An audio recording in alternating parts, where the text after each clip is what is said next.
যাওয়া সম্ভব হয় না, কারণ কি না থাকে ঘরে কোনো সবজি, না থাকে কোনো ভেজ না নন ভেজ, বুঝলে, তার মধ্যে আবার না দুধ নেই ঘরে, মানে মিল্ক নেই, তারপরে আবার কথা হচ্ছে যে মানে না ব্রেকফাস্ট ঠিক মতো হয় না, মানে টিফিন না হচ্ছে নাস্তা, এগুলো তো হয় নাই কোনো দিন।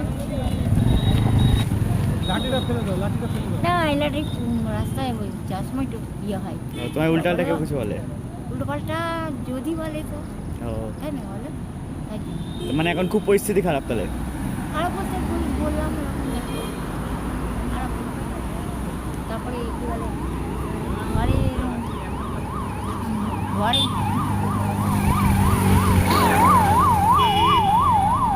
সব ফ্যান ফলোয়িং এগুলো।